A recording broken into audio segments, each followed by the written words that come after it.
everyone, welcome to the Brassettes Podcast. In this episode I'm joined by the lovely ladies from Desford Colliery Band, the current national champions of Great Britain. Welcome to Kate, Anne, Sarah, Helen and Beth. Hope you enjoy our chat. I know it's a very, very busy time for everybody at the moment with all our carols and band concerts. So I really appreciate you fitting time in to come talk to me. And I can see there's lots of Christmas trees in the background. How lovely.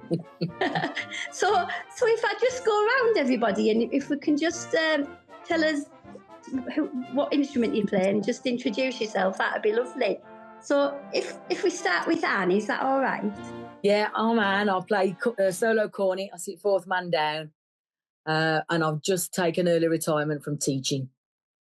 Brilliant. And then there's Beth. Beth, I'm second trombone with Desford, and in my normal everyday, I'm a freelance musician, so I kind of live out a suitcase and travel wherever I'm needed. Oh, brilliant. Oh, nice to meet you, Beth. And then there's Helen. Hi, so I'm Helen. I play first horn in the band, and I've been with Desford for 23 years now. Wow, 23 years. Brilliant. And then we've got Kate. Hi, I'm Helen's twin. I play first baritone in the band, and I played with Desford for 25 years. Oh, wow. And 6 years ago, I retired from being an instrumental teacher, and now I live in Spain. Absolutely love that. Wow, that's amazing, isn't it? And then we've got Sarah. Hi, I'm Sarah. I sit third cornet. I've played with the band on and off since 1989. Had a little break and came back a few years later. Oh, brilliant. Oh, how lovely. And the thing is, it's great. So you were all the 5 female players in Desford. So we've got you all on the Desford Chicks. Yeah. And that's really, really lovely to have you all here. Brilliant. So, I've got a few questions. A lot of them are. We've all come from banding from a lot of different areas. I know that, and I think what a lot of people had role models as well growing up. And what kind of role models would you say you all had when you were growing up in banding? Well, how shall I start? Yeah, all right then. My brother played the cornet when he was at primary school. He was 2 years older than me, 2.5 years older, and I was 7, and he'd been practicing. He wasn't particularly good at it, and he was practicing in his bedroom, and he'd left his cornet on the bed, and I just happened to go in there, and I played the recorder when I was at school, so I could read music, and I picked it up, and he'd got the tune a day book on his bed, so I had a little look to see what I was supposed to do. Told you how to get a sound. So I had a go and I played the little F and G march at the tune a day book. And my mum came past and she says, "Was that you?" I went, "Yeah." She went, "Well, how do you know how to play it?" I says, "Because it tells you in the book." So she made my brother take me to his brass teacher. Yeah. And I got a cornet. So that was a long time ago. I was 7. I forgot to say earlier, I think I've been in the band 29 years, 29 or 30 years. I can't remember whether it's 29 or 30 years. Brilliant. And did your brother keep playing then or not? So his teacher, I remember his teacher coming to my house to get him through his grade 4. Yeah. Which he scraped by. At this point, I'd sort of been playing for quite a while. And he didn't like it that I'd sort of overtaken him. And he says, "Everything she does, she's good at." And I sort of overtook him. And then, and so he gave up. Unfortunately, we lost him when he was 18. He died in a motorbike accident. So banding, I don't know, I just fell into band because I was part of Sandwell Youth Music and I used to play in the youth band. So I started that when I think I was 11 and just carried on through banding. It's just been that's it, isn't it? Just your whole life, that's it, isn't it? Once you get hooked. Yeah. What about anybody else? What about Beth? How did you get started and who inspired you? Well, Mum and Dad both musicians. Mum did a bit of woodwind and Dad's brass. And, am I still there? I'm still here, aren't I? Yeah. We were dabbling around in the house, and when I was about 6, we had an instrumental teacher from Sandwell Youth Music, where Anne and Kate were teaching. As Dave Swanson came in, and I was offered the trumpet or the trombone. And because Dad played the trumpet, I wanted to do something different, something completely brand new. So I chose the trombone that I think was actually bigger than me, and I think it's still bigger than me now. Brilliant. And then what about Sarah? How did you get playing, Sarah? So, like the others, my parents both played in local band to me in Leicestershire. Croft Silver Band was taught by a gentleman called Dick Warren. And then I ended up joining Desford Youth Band and watched Martin Winter play with the Colliery Band back in the day. So it was, I've sort of grown up with Desford. Brilliant. Yeah, that's it, isn't it? It's after all. Yeah. So what about how did our twins get playing? Well, when we were at school, how are we going to do that? Yeah. Helen will tell you. Yeah, when we were at school, the teacher came round to anybody that could hold a tune singing and said, "Oh, we've got a cello. Were you interested?" And I said, "Oh, yes, please." And then realised this cello was bigger than me. I said, "Oh, have you got anything smaller?" And then started on the cornet. And then, cut a long story short, I then went and played French horn and did my grades on French horn. But the school brass band me and Kate were in, it was the high school band at this stage. They entered the fourth section at Kidminster, and he said, "You can't play your French horn in the brass band. It's got to be a tenor horn." Oh, I see. Yeah. So I played that, and I thought, "Oh, this is a lot easier." Oh, fantastic! Yeah. And it was. We got on with everybody. All my friends were in it, so because of that, that's why I was in it. But we nearly gave up when we first started.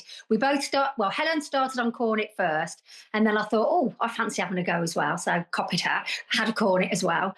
And we went home and we didn't practice. And our mom said, "If you don't practice those instruments, I'm taking them back to school tomorrow morning and give it to somebody who will use it." Yeah. So then we started practicing. And then we didn't stop. We just kept practicing. And then we were so lucky in the schools in Worcestershire we went to. We did lots of competitions and solo competitions, duets, quartets. And that just kept us going and inspired us. And we could see people, so much better than us. It's just brilliant. So the brass band world really helped us progress, I think, getting into a contesting brass band and seeing, climbing the ladder. Yeah. Oh, that's just fantastic, isn't it? And that's it, isn't it? I think everybody who I chat to always says it's like once you get into a band and you get that kind of like those friendships as well, don't you? Yeah. And I think that helps you to keep at it as well, doesn't it? When you're in, when you're young, it's good to be in that, isn't it? And it just keeps you going. I know, because when I started playing, and then my brother started playing as well. So we both joined the band, and then a bit later, because my sister's 10 years younger, she started playing as well. So then we were all in the band, Yeah. And it was great, really. And we used to do it. And I think that's it, isn't it? And you all, we're still playing now. And it's just, my sister doesn't play so much now, but like me and my brother are back playing. And I think it's just one of them, isn't it? When we've done it that long, it's good. It's great. It is. It's one of them, isn't it? It is. And also we don't get bored of each other because it's sort of a project band, and we get together for a contest. We'll do boot camps, whole weekends of rehearsal, and we can't wait. The very first rehearsal, we all get back together. It's just fantastic. We're all, because we haven't seen each other, for a couple of weeks or a couple of months, and it's so lovely to all get together. We can't wait to start and get stuck into it. I bet, because the thing is, it's amazing. I will say it now. Congratulations on the national finals win at the Albert Hall. Absolutely fantastic for the band, and over the moon for you. And David Martin conducting as well. Yeah. So like I've never met any of you before, but I know David very well because we were all in Britchdale Teesside band together. So he was a cornet player. So like, he was only young then. But like, the thing is, to see that result and to, everybody up in the Northeast is absolutely over the moon, He's brilliant. So enthusiastic. Every single minute of our rehearsals counted. He just had so much energy. We've never worked so hard. And our midweek rehearsals weren't 2 hours, they were 2.5 hours non-stop, full on. Yeah, and absolutely. It boosted the band. Did it? Yeah, that's the thing, isn't it? And I think on the day, it just all came together on the day. Our draw was fantastic. Brand new conductor. We were all really inspired by him and wanted to do well for him. And it just all worked out so well. It's brilliant. And the piece suited us as well. So yeah. I mean, there was a lot of not negative things, but there was a lot of people saying, oh, they didn't even think they'd win. They weren't even in, there was no one in the hall. But the reasons that there was no one in the hall was because unless you bought a ticket, you couldn't get in to see the results anyway. I couldn't afford £62 for a ticket just to go and listen to some results.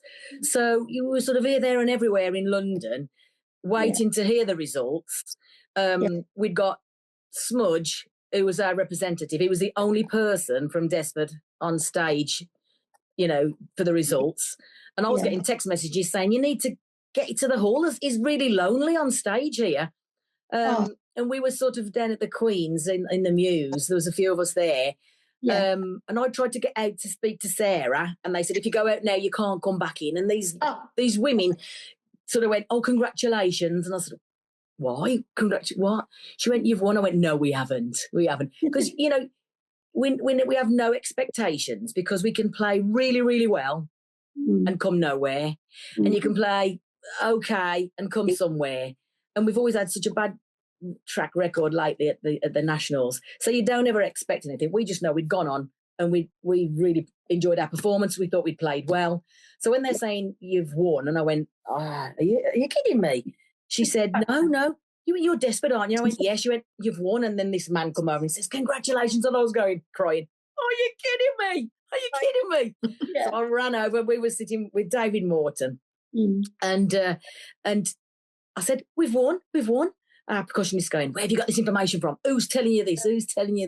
I went, they've told us over there.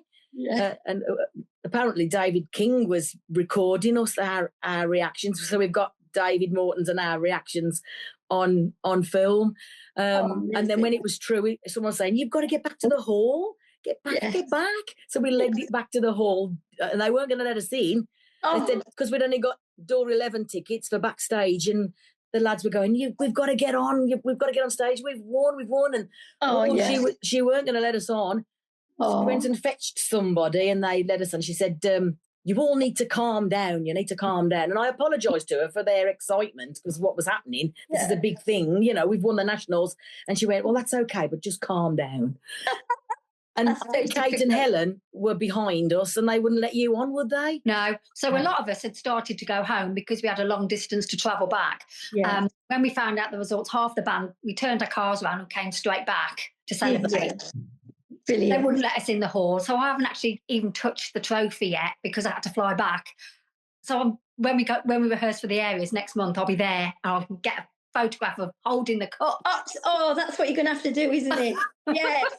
Exactly, innit? Oh my goodness! Oh, but what a story! Eh? That's just amazing, isn't it? And because the thing is, it's just so exciting, isn't it? Like we were watching the results and coming in, and it's like just on the social media, and it's like, oh my god! And everybody was just going crazy, weren't they? So imagine that how you all felt. Must just. I bet you're still on cloud 9. Yeah, it's amazing. When you all get back together as a band, you'll just be absolutely buzzing, won't you? Well, we've got our Christmas concert on Sunday, and because we're now national champions, word's got out in the local area, so. The matinee sold out straight away, so we've added an evening concert. So we've got 2 concerts. Oh my goodness! So Helen, you might get to touch the trophy because I bet you the trophy's going to be there. Yeah, it will be. It'll be on the stage. So you can have your photo then. Amazing. We'll have to get a photograph, all of you, with it. Definitely. Dear me. We should have had it on here. We should have had it. Oh, yes. Where is it? Is it in the band room? Yeah. Yeah. That's it, isn't it? Oh, how brilliant. So I've got a few more questions here. These are questions. I do ask a couple of these because I think it's quite interesting. Like, how do you all personally deal with contest pressure? Like, even if it's like dealing with nerves, or dealing with like keeping yourself keeping that energy going, isn't it? Even because you've got so many other things to do during the day, and then you have to keep yourself right for band, don't you? Who has anybody got any tips for people who are listening who Well, I think I look around the band and look at our principal cornet, Gary, and he always plays so beautifully. And I'm sitting there playing my part, and I'm thinking, well, if he can play that beautifully, I've got to do my bit. And it just encourages me to play my best. So I think playing in a band when you've got such good players around you that you look up to and think they're fantastic, it really helps you. Come on, I've got to do my bit as well. That's it, isn't it? Yeah. So you're all tight knit. Yeah, exactly, isn't it? Yeah. I know exactly. Yeah, I know that feeling. Yeah, it is, and it's amazing, isn't it? Because another question, what would you say that makes Desford Colliery Band so special to you? Because you've been in it for a lot of years, a lot of you, haven't you? I'd say it's friendships. Yes. I think it's our friendships that we really care about each other on our banding world and out of that banding world. A lot of us meet up outside, but there's just a special connection. And there is something about that band room and the Desford purple. Yeah. Brings us together. And I think we like each other. Yeah, we do. And we haven't got any prima donnas. There's no one that some bands I've played with before, there's, you might get one or two where they feel as though they're maybe better than everybody else, but we don't really get that with Desford. We're all just normal people, and there are some superstars in the band, but they don't come across as that way. Yes. So we all just really gel together. And I don't think there's not normally really any pressure put on us, I don't think, on stage, because we all just love playing together, and regardless of the result, you go on and play for each other. That's the thing, isn't it? Yeah. Yes. And then I'll look after each other no matter what, isn't it? Yeah. Because like what you were saying, you can go on and you can play your best and that you've played, and it's totally, you're not in the results, and it's keeping it after that, isn't it? After you've had if you have had a big knock, it's keeping everybody together after that as well, isn't it? And picking everybody back together and then going and carrying on, because I know a lot of people, if sometimes people say to me, oh God, where did you come, and you might have come, I don't know, 8th or 9th somewhere, and you're like, but that's quite good really, but people are like, oh, but is it really after all that work you've just done, and it's keeping, I think that's it, isn't it? It's keeping a grip of what you're working on, and everybody, and you need to look after everybody, don't you? I think that's where it is in with banding, because we all love it so much. Everybody's so passionate, isn't it? I wonder about Beth. What's it like for you, Beth? Because you play professionally. So the difference between playing on stage with an orchestra or whatever, and then the nervous, with a brass band with us, what's the difference for you? You know what? A lot of people have asked me that question, even 2 minutes before going onto the stage for the Nationals. And but I find it more nerve-wracking in a brass band contest than performing first trombone in an orchestral piece any day. I do it most days. And yes, there's got to be adrenaline and nerves there to get you through it. But the atmosphere and the audiences are different, which put this different pressure on. You don't go and play your Mahlers and your Bruckners with people sat there with the scores, kind of going, oh, well, what's that bit? What's doing that? Is the dynamic right there? They go to listen to music. And when you go on that stage for the Nationals or any contest, whatever it might be, you've got people that have listened to that piece of music over and over and over to make sure they know it, so they can kind of come up with their opinion of whether they think it's right, you've performed it correctly. And that's the pressure. It's wanting to please the people that are sat in the seats. Mm-hmm. Yeah. From a nervous view, I'll go into orchestral concerts and not think about it, but you just go and do it. With a contest, I have to get myself in the zone because it's a completely different headspace. So I kind of have to put myself in that bubble and think, go and enjoy it. You've put the prep in. Your friends have put the prep in. Just go and have a blast now and just do it. And that's what we did. But I think that's why we felt so disappointed after, say, a couple of Blackpool contests ago, even the last one, because we played a blinding performance. It's been absolutely fantastic. We've worked hard. We've put the prep in and we played it amazingly. And to get a result that wasn't there, you know. So that's why in our heads probably we thought, well, we've smashed it. We've done the nationals. We played our best, but we weren't exactly expecting anything. That's how I thought anyway. I was just happy to play well, and we're all friends at the end of it, you know. And then you go away, you have a couple of beers, and then get this amazing news, which is like the cherry on top of a massive cake. It's good. Exactly, isn't it? Absolutely brilliant. I mean, we all feel privileged to be in Desford Band, because if it wasn't a project model, we probably wouldn't be in the brass band at all, because it doesn't fit with us being in a full-time brass band. So it's enabled players like us to still be in the brass band. And I think that's what makes it special as well, because we just get together and work super hard, and we play hard. You know, when we do our boot camps on the Saturday night, we all go out together. So it's a mixture of that. So it's one big family. That's brilliant, isn't it? Yeah.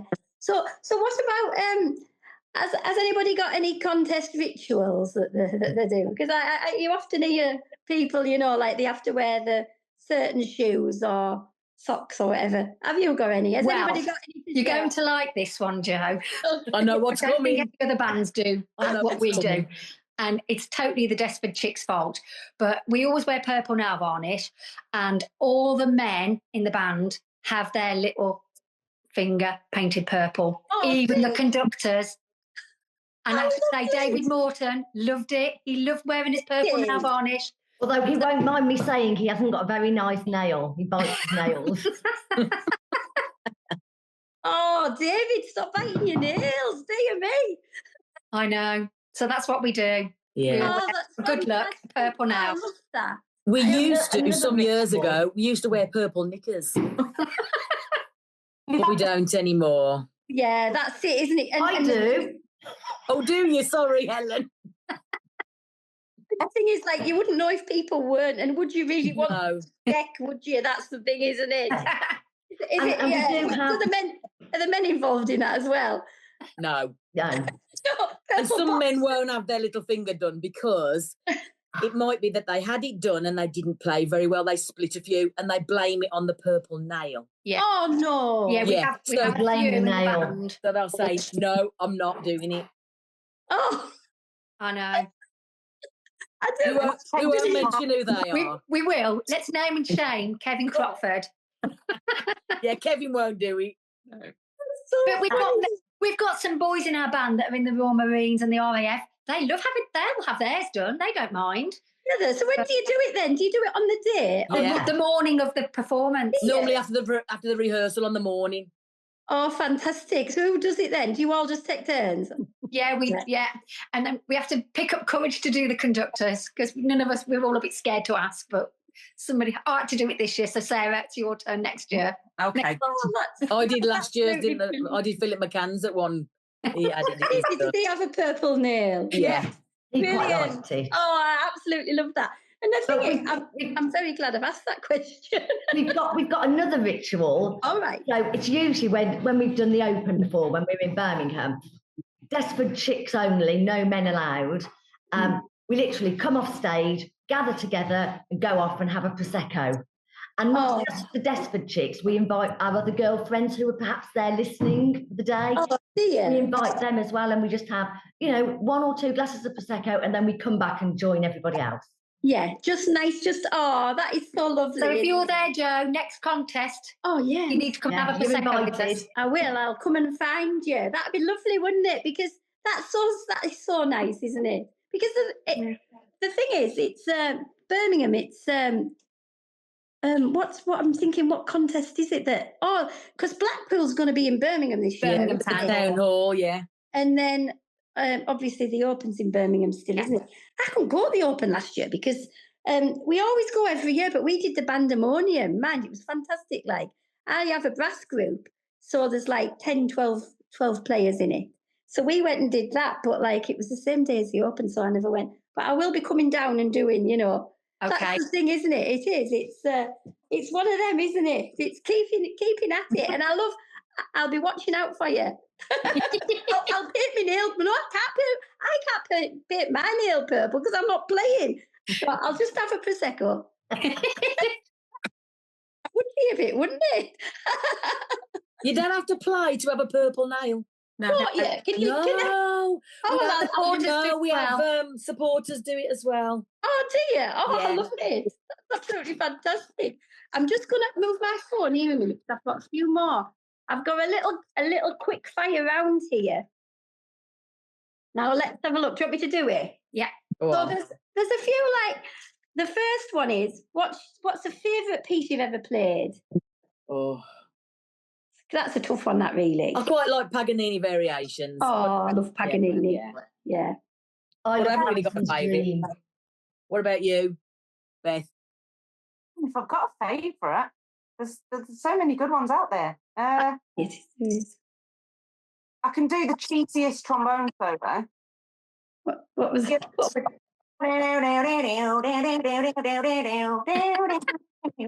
that one? Get your trombone and play it. Is that English Heritage? I'm terrible with knowing the test pieces. I think it's English Heritage, isn't it? Oh, I love that. And then you've got the stop going. Is it though? We'll have to check it. What about you, Helen? I like Harrison's Dream. Oh, Harrison's Dream. Oh my goodness. Because it tells a story. Yeah.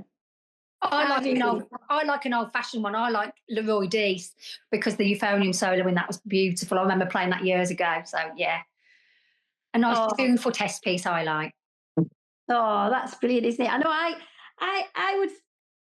I don't know what I would say my favourite test piece is. That's the thing, isn't it? It's. I mean, I love Paganini just because of the memories it brings me back from years ago. When we were all at British Steel, we were on, and I'd just gone on to Flugel, and I'd only been on Flugel for a month, and we did Paganini at the Durham League, and we won. So, when you have that special performance, yeah, and we had a lovely, lovely band. I mean, we were all just like, it's one of them, isn't it? And I think a piece, you can hear a piece, and it takes you back to the time sometimes. Yeah. It's as if you can, and I think it is, isn't it? It's one of them, isn't it? Right. What about Sarah? She never said.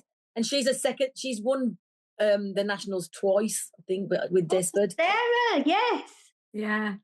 Oh, I don't know. I can't. Yes, this is my third one with Desford. Third. So very lucky. Third, Anne.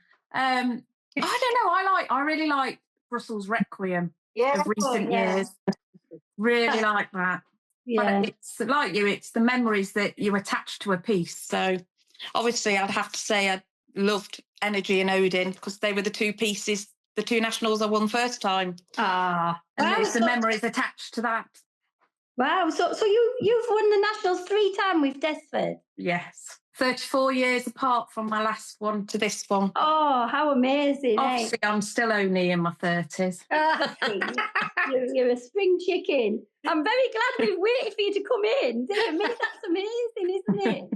Three national wins with Desford. Amazing. Yeah. Dear me. I'm sorry, I think my daughter's just waiting to go for a driving lesson now. So you might hear the door again. Sorry. We all adds to it. We're keeping it real. I've just got one. Are we all right? Just to have one couple more, and then we'll finish because I know time's moving on. I think we'll have a few for this. Have you got a most memorable band trip? Oh, I have. Like a tour. Yeah. I have to say, it's probably the very first band trip I did was with Staffordshire Band when I was younger, and we went to Germany. We went to Husum, and it was I just remember it being, the first ever tour was just fantastic. So that really sticks in my mind. Amazing. That's because we were let loose without our mum and dad. I know, we were under 18. One of my Desford tours, a brilliant tour. A special mention must be made to Peter Smith, our chairman, because yeah, he's I think he's 82. Sorry, Pete. But he, if it wasn't for Pete, I don't think probably Desford would be happening. But he's quite well known for tours that we go on. You're not really sure where you're going to stay. And he doesn't tell you, just goes, wait and see. And you can end up in some back end, some dodgy place somewhere. So we went to Switzerland, and it was tipping down with snow. It was really picturesque, beautiful. The coach turns up at this high school, and I thought, oh, here we go. We're going to be sleeping in a hall. We've done this before, on 30 camp beds in this hall with a stage. No, he said, we're not. So I said, well, where are we going? Anyway, we got our luggage off, traipsing through the snow. And there's these icy stairs down. I thought, where on earth are we going? We got to the bottom, and there was these massive steel doors about this thick with like a big and these doors open. We were in a nuclear bunker. Oh my God. And I went, are we really stopping in this nuclear bunker? Yeah. And it ran underneath the whole of the school. It was amazing. We'd got the whole of it to ourselves, but we'd got sort of one area, and there was like bunk beds, but they were like 3 high. And the girls had a little section, and I don't think any of these girls were on that tour, maybe. And there was like lockers that went from floor to ceiling, because if you were up at the ceiling, you got all the pipe work going through, so it was nice and warm on the top bunks. Mm-hmm. And I can't believe, Pete's done it again in a nuclear bunker. Well, that is amazing, isn't it? Dear me. Fabulous. And how long Beth, what about the tour 2 years ago? That was memorable for you. Oh, I was going to Asia tour. Got to say that, haven't I? Yeah. Whether it was or not. We were in Singapore. It was the last. Did we do the last concert, Helen? Yeah. Well, we got. Yeah, and we went to a Mexican bar, and there was a few of the band playing in like a band that they'd formed over there, but some of the Australians that play on the Desford tour had kind of brought the music over and sorted the charts out, and there's about 3 or 4 Desford players playing, and so the rest of the band were just having a social, having the drinks, and suddenly the room went quiet, and I was proposed to in the middle of the bar. Oh, how lovely is that? And we all played as a wedding last year. Oh, so that was that's got to be. Oh, how lovely! So, does your husband play in the band then? It's Desford. You sit next to him. How lovely! How romantic! It'd be really nice to win a national finals sat next to your best friend. That's amazing, isn't it? Oh, congratulations! Makes it even more special, doesn't it? Oh, I love it. I love hearing everybody's story. Oh my goodness! Now I know time's moving on, and I know a couple of people need to leave soon. So, is there anything else you want to talk about before we finish? Silence. What about you, Sarah? Oh, don't know about me. Don't know. But what about my favourite tour? Oh, we haven't had your favourite tour. My favourite. One of my first tours, I went to Russia with Desford back in 1989, and that was very impressive as a 16-year-old. So yeah, I bet it was 16-year-old going to Russia. Yeah, so that was great. But lots of other great tours over the years. And then we always try and have our annual tour, don't we, down in Bournemouth, ladies? We need Beth there next year, so we always have a little Desford holiday with Helen. I love the sound of that. Do you go down for the weekend? We go in the sea. We have big barbecues. Oh, that is gorgeous, isn't it? Dear me. We're going to see Kate next year in Spain. Absolutely. Well, that's what I was hearing. We need to have a Brassettes episode from Spain then next year. Yeah. Oh, that'd be nice, wouldn't it? On the balcony. That'd be lovely. We'll have a catch up. We'll have a cocktail. I'll it'd be lovely, won't it? Yeah. Oh, well, have lovely. So, if I leave it there, is that all right? But I've really enjoyed chatting to you. Oh my goodness! Can you imagine what we would have been like if we had a glass of cava? God help us. Joe, I'm surprised you could get a word in with us lot. No, I loved it. I loved that. Absolutely loved it. And the thing is, it's nice just to get everybody chatting, isn't it? And it's just, so many stories. I love it. Absolutely love it. I'm so glad. Yeah, but keep us in mind when you are all together next, when you go to Spain, and we'll do that. Yeah. We can have a catch up. Yeah. And I'll come and find you if I see you at a contest. Yeah, absolutely. Yeah, and I'll have a Prosecco and I'll have a purple nail. Yes. Oh, well, lovely. Well, take care, all of you, and have a lovely Christmas. Thank you. Oh, you. thank you. Have a lovely Christmas. Thank you very much. Bye-bye. Bye. Bye-bye.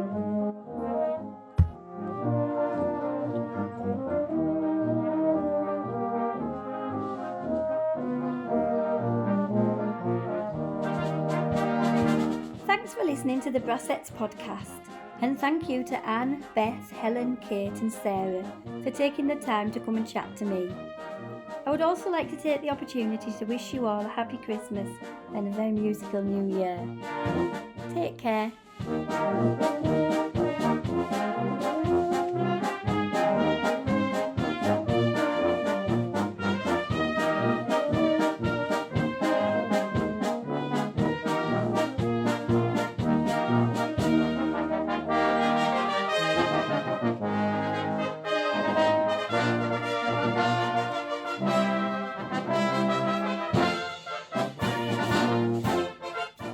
You can hear throughout the podcast is called the Tees Components March. It's written by our friend Andrew Champion and it's played by Tees Components Brass.